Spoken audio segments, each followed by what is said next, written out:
ថ្ងៃទី27ខែមីនាឆ្នាំ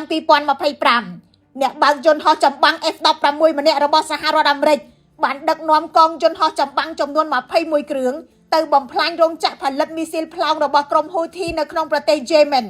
ដើម្បីជួយយានចម្បាំងឲ្យទៅដល់គោលដៅវាយប្រហារពលរដ្ឋស្នេហ៍ឯក William Parks បានធ្វើរឿងដែលនឹកស្មានមិនដល់មួយលោកបានយកខ្លួនឯងធ្វើជាគោលដៅបង្វែងរ៉ាដានិងបណ្ដាញមីស៊ីលរបស់ក្រុមហ៊ូធីនៅពេលដែលបាក់សីស្លាប់ដែក F-16 របស់លោក William បានចូលទៅក្នុងរង្វង់ការពារដែនអាកាសជុំវិញទីក្រុង Zana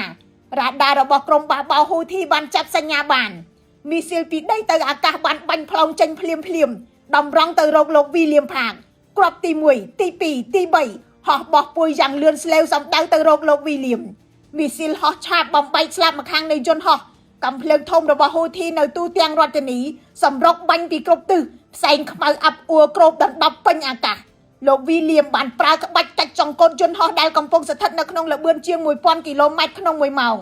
ល្បឿនលឿនបត់តោងចំកោងខ្លួនជាមួយនឹងកម្លាំងចាក់ផ្ចិតតាមកំណោងខ្ពស់បំផុតដែលមិនទាន់មានអ្នកបើកបរយន្តហោះចម្បាំងណាអាចធ្វើមិនបានព្រោះកម្លាំងទំនាញពីការទាញចង្កូតខ្លាំងអាចធ្វើឲ្យអ្នកបើកបរបាត់ស្មារតីឬអាចស្លាប់ភ្លាមក៏ប៉ុន្តែលោក William ដែលពោពេញដោយបទពិសោធន៍ស្ទើរគ្មានផ្ទឹមអាចប្រយុទ្ធបែបនេះជាមួយនឹងមីស៊ីលស្រោចអាកាសរយៈពេល15នាទីងាកទៅក្រុមកងយន្តហោះចម្បាំងរបស់លោកវិញពួកគេបានទៅដល់គោលដៅនិងបើកការវាយប្រហារដោយជោគជ័យក្រៅពីកំទេចរោងចក្រផលិតមីស៊ីលកងចម្បាំងអាកាសរបស់លោក William បានបាញ់ទម្លាក់ដ្រូននិងមីស៊ីលចំនួន108និងអាវុធ6ប្រភេទផ្សេងទៀតនៅលើសមុទ្រក្រហមដែលគំរាមកំហែងទៅដល់នាវាផ្ទុកយន្តហោះ USS Harry Truman មន្ទីរបញ្ចកោណបានប្រគល់រង្វាន់ផ្កាយប្រាក់ដល់លោក William ដែលជាកិត្តិយសដ៏កម្របំផុតមួយនៅក្នុងកងទ័ពអាកាសសហរដ្ឋអាមេរិក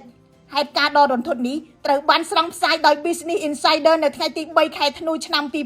2025ខ្ញុំរស់សុធាពី News Today NTTV